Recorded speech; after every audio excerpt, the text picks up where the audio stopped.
وقت تم حضور کی نگاہ میں ہو۔ دیکھیں ابن عساکر ایک روایت بیان کرتے ہیں، مدینہ شریف میں ایک یہودی بہت ہی تعصب پرست، جس کو ہندی میں جن سنگھی مزاج کا انسان کہتے ہیں، جسے ہمارے ہندوستان میں کچھ لوگ ہیں وہ ہندو مسلم کی بات کرتے ہیں، یار محبت کی بات کرو، ہاں مسلمان اتنا ذلیل کیسے ہو گئے؟ غریب نواز کا لایا ہوا اسلام پڑھو گے تو سمجھ میں آئے گا اسلام کسے کہتے ہیں۔ بے شک سبحان اللہ۔ غریب نواز کا لایا ہوا اسلام سمجھو، اسلام کسے کہتے ہیں سمجھ رہے ہیں آپ؟ نہ انہیں بھی قاعدے سے پتا، نہ ہمیں قاعدے سے پتا۔ جماعت الاولیاء میں ابراہیم بن ادھم فرماتے ہیں، میں کعبہ شریف کے طواف کے لیے جا رہا تھا، جب میقات آیا تو میں نے احرام پہن لیا، اور میں نے احرام پہن کے جب آگے بڑھا تو ایک ہندو شخص چونٹی کو چینی اور آٹے دے رہا تھا۔ دیکھ رہے، ایک ہندو انسان چونٹی کو چینی اور آٹے دے رہا تھا۔ میں نے کہا کیا کرتا ہے تو کون ہے؟ اس نے کہا میں ہندو مذہب کا ہوں۔ کیا مطلب بابا؟ بولے یہ کیا کر رہا ہے؟ اس نے کہا میں چونٹی کو چینی اور آٹے دے رہا ہوں۔ میں نے کہا کچھ بھی کر لے تجھے ثواب نہیں ملے گا۔ کہا کیوں؟ میں نے کہا ثواب لینے کے لیے تجھے ایمان لانا پڑے گا، کچھ بھی کر لے بیٹا تجھے پن نہیں ملے گا۔ اس ہندو بھائی نے کہا بابا مجھے ثواب سے کیا مطلب، چیونٹیوں کا پیٹ تو بھر جائے گا۔ سبحان اللہ سبحان اللہ۔ چیونٹیوں کا پیٹ تو بھر جائے گا۔ ابراہیم بن ادھم رو کے بولے خدا کی قسم میں نے احرام پہنے ہوئے تھا، لبیک اللہم لبیک لبیک لا شریک لک لبیک ان الحمد والنعمت لک والملک کے نعرے لگاتا ہوا مکے پہنچا، کعبے میں گیا، کعبے کے آنگن میں قدم رکھا، سامنے اللہ کا محتشم معظم گھر خانہ کعبہ۔ میں نے سوچا کہ طواف شروع کروں، میری چیخ نکل گئی۔ کیوں؟ کہتے ہیں وہی ہندو جو چونٹیوں کو چینی اور آٹے دے رہا تھا مجھ سے پہلے کعبے کا طواف کر رہا تھا۔ کہتے ہیں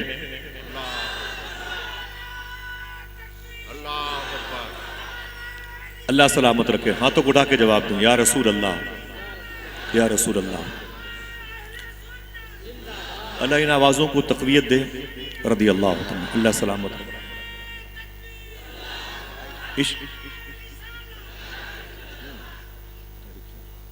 عشق انسان کو قلندر بو ولی کرتا ہے، عشق پاگل نہیں پاگل کو ولی کرتا ہے، سمجھے؟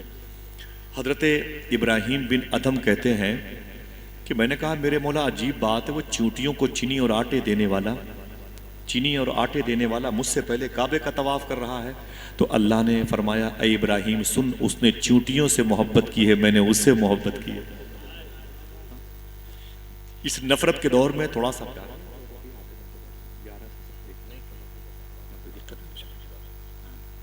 سنو ماشاءاللہ ہو جائے گا۔ الیاس بھائی ماشاءاللہ بڑی ناصحانہ بات کرتے ہیں۔ سنیں، دو باتیں کروں گا انشاءاللہ، اجازت ہے کمیٹی والوں کی طرف سے؟ دو سن لیں، پھر ہر سال نہ بلایا کریں نا بھائی، دقت ہو جاتی ہے آپ سمجھ رہے ہیں؟ دو باتیں سن لیں، یہ بات کافی ہے۔ ہوموپیتھک کی دوا جب 2 مہینے اثر کرتی ہے تو یہ تقریر تو 2-3 سال اثر کرے گی، ہے کہ نہیں؟ ہر سال مگر نہ بلایا کریں، ٹھیک ہے؟ دو بات سن لیں، میں اپنے خاندان کی بات نہیں، میں چاہتا ہوں کہ اس نسل کے دل میں حضور کی محبت باقی رہے۔ وہ یہودی جو حضور کو دیکھنا نہیں چاہتا تھا، اپنی مجلس میں حضور کے خلاف گالیاں دیتا تھا، اس کا اپنا ذاتی بیٹا کہتا ہے کہ میں مدینے کی گلی سے گزر رہا تھا، سامنے ادھر سے حضور آ رہے تھے، اس نے کہا جب میں نے حضور کو دیکھا تو حضور نے مجھے دیکھا، حضور کے چہرے کو دیکھا تو میرے دل میں حضور کی محبت پیدا ہو گئی۔ وہ کہتا ہے میرے دل میں حضور کا پیار جم گیا۔ ابن عساکر کہتے ہیں جب بلال اذان دیتے تو وہ یہودی کا بچہ اپنے گھر سے نکلتا، حضور اپنے حجرے سے نکلتے، حضور اپنے حجرے سے نکلتے، یہودی کا بچہ تعصب پرست باپ کا ایک ایسا عاشق کلمہ نہیں پڑھا، اپنے حجرے سے نکلتا، حضور اپنے گھر سے نکلتا، حضور اپنے حجرے سے نکلتے۔ جیسے آقا کریم اپنی مسجد میں داخل ہوتے، وہی یہودی کا بچہ حضور کے لیے وضو کے لوٹے کے پانی کا انتظام کرتا۔ میرے آقا اس یہودی کے بچے کے لائے ہوئے پانی سے وضو فرماتے، جب لوٹا چھوڑ کر حضور مسجد نبوی شریف کے اندر جاتے تو وہی ابن عساکر فرماتے ہیں کہ وہی یہودی کا بچہ حضور کی جوتی شریف کو اٹھا کر کے اپنے سینے سے لگا کے کھڑا رہتا۔ سمجھ رہے ہیں؟ حضور کی چپل شریف کو سینے سے لگاتے لگاتے لگاتے لگاتے یہ عالم ہوا کہ ابن عساکر کہتے ہیں وہ بچہ اپنے گھر واپس آتا تو تکیے پر حضور کو یاد کر کے روتا رہتا تھا. حضور کو دل دے دیا. حضور کی محبت اس کے دل میں ایسی بیٹھی کہ وہ مریض عشق مصطفیٰ بن گیا.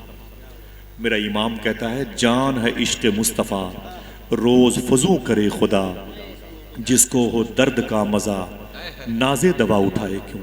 غالب نے کہا تھا یہ عشق نہیں آسان, بس اتنا سمجھ لیجئے ایک آگ کا دریا ہے اور ڈوب کے جانا ہے. میرے امام نے کہا تھا اے دل یہ سلگنا کیا, جلنا ہے تو جل بھی اٹھ, دم گھٹنے لگا ظالم کیا دھونی رمائی ہے. محمد رسول بن کے اس کے دل میں تھے, کلمہ نہیں پڑھا. ابن عساکر کہتے ہیں تکیے پر حضور کی یاد میں آنسو بہاتا تھا. بیمار پڑ گیا, اتنا علاج ہوا ٹھیک نہ ہوا. بڑے بڑے مطب میں طبیب کے پاس حکیموں کے پاس باپ گیا, ٹھیک نہ ہوا. باپ کو یقین ہو گیا کہ میرا بیٹا مر جائے گا, اب بچے گا نہیں. تو باپ اپنے بیٹے کے پاس آیا. بیٹا بستر موت پر ہے, ملک الموت کا انتظار کر رہا ہے. باپ نے اپنے بیٹے کے پاس بیٹھ کے کہا بیٹا تو بچے گا نہیں, پوری کوشش کی, دوائیں شوٹ نہ کی, کارگر ثابت نہ ہوئی. اب یہ بتا تیری کوئی آخری خواہش ہو تو میں آخری خواہش پوری کروں. بیٹے کی آنکھ میں آنسو آ گئے. بیٹے نے کہا ابو میری آخری خواہش آپ پوری نہیں کر سکتے. کہا کیوں؟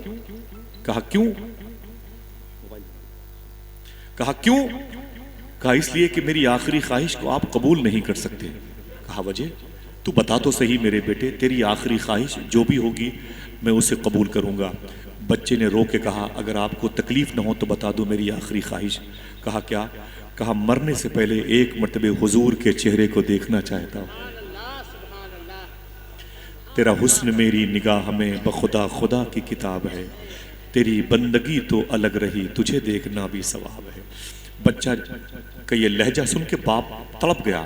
اس نے کہا بیٹے اگر تو نے اپنی طاقت و قوت کے درمیان یہ جملہ کہا ہوتا تیری گردن مروڑ دیتا, لیکن تو ہچکی لے رہا ہے موت کی, لہٰذا تیری یہ خواہش پوری کروں گا. ٹھہر میں تیرے نبی کو تیرے سامنے لاتا ہوں. حضور کی بارگاہ میں آیا بڑے تمطراق کے ساتھ. میرے آقا صلی اللہ علیہ وسلم تشریف فرما تھے. حضور کے سامنے آیا. اس نے کہا مسلمانوں کے نبی میرا بیٹا موت کے بستر پہ آپ کو یاد کر رہا. میرے آقا صلی اللہ علیہ وسلم جانتے تھے کیا اس دور کے میرے امام کے سگے منجلے بھائی علامہ حسن رضا بریلوی نے کہا تھا کہ گر وقت اجل سر تیری چوکھٹ پہ دھرا ہو, جتنی ہو قضا ایک ہی سجدے میں ادا ہو. حضور صلی اللہ علیہ وسلم فرمایا اپنے غلاموں سے اٹھو اٹھو اٹھو. میرے آقا تشریف لائے اس یہودی تعصب پرست شخص کے گھر میں تشریف لائے. جب حضور کو اس نے اپنے گھر میں دیکھا رو پڑا. کیوں؟ شاعر کہتا ہے وہ آئے گھر میں ہمارے خدا کی قدرت ہے, کبھی ہم ان کو کبھی اپنے گھر کو دیکھتے ہیں. اس نے حضور کو دیکھا تو آنکھیں بہنے لگی, اشک بار زیادہ آنسو نکلے. تو حضور نے اسے دیکھ کے فرمایا پڑھ لے کلمہ پڑھ لے. میرے آقا فرماتے ہیں کلمہ پڑھ لے. تو ڈر کے مارے اس بچے نے اپنے باپ کو دیکھا کہ باپ ناراض ہو جائے گا. اس گھر میں کلمہ مشکل ہے, محال, ناممکن ہے. باپ کے سامنے حضور کا نام, اللہ کا نام مشکل ہے. بیٹے نے اپنے باپ کو دیکھا کہ میرا باپ ناراض ہو رہا ہے, حضور مجھ سے کلمہ پڑھنے کے لیے کہہ رہے ہیں. اس نے اپنے باپ کو دیکھا تو باپ کے دل کو رب نے بدل دیا. باپ کہتا ہے میرے بیٹے پڑھ لے, یہ تیری قسمت ہے تیرے گھر آئے ہوئے ہیں. تیری قسمت ہے یہ تیرے گھر آئے ہوئے ہیں. سب کے گھر میں تو یہ جاتے بھی نہیں ہیں, تیرے گھر آئے ہوئے ہیں, یہ تیری قسمت ہے. پڑھ لے میرے بیٹے پڑھ لے. بیٹے نے کلمہ پڑھا. حضور گھر سے باہر نکلے. جیسے میرے آقا صلی اللہ علیہ وسلم گھر سے باہر نکلے باپ دوڑ کے آیا. کہاں جا رہے ہیں مسلمانوں کے نبی؟ میرے آقا فرماتے ہیں میں اپنے غلاموں کے ساتھ واپس جا رہا ہوں. اس نے کہا واپس چلیے, میرا بیٹا مر گیا, میرے کس کام کا ہے, جان دی ہوئی اسی کی تھی, حق تو یہ ہے کہ حق ادا نہ ہوا. لے جائیں اس مریض عشق محبت کو. میرے امام نے کہا اے عشق بہت بہت شکریہ, اے عشق رسول بہت بہت شکریہ, اے عشق رسول کی آگ تیرا بہت بہت شکریہ, تیری وجہ سے جہنم کی آگ سے چھٹکارا ملا. عشق تیرے صدقے جلنے سے چھٹے سستے، جو آگ بجھا دے گی وہ آگ لگائی ہے۔ کہتا آپ لے جائیں میرے بیٹے کو، میرا بیٹا میرے کس کام کا؟ میرے آقا تشریف لائے، تشریف لانے کے بعد آپ نے فرمایا بند کریں گے ہم بھی چالو کریں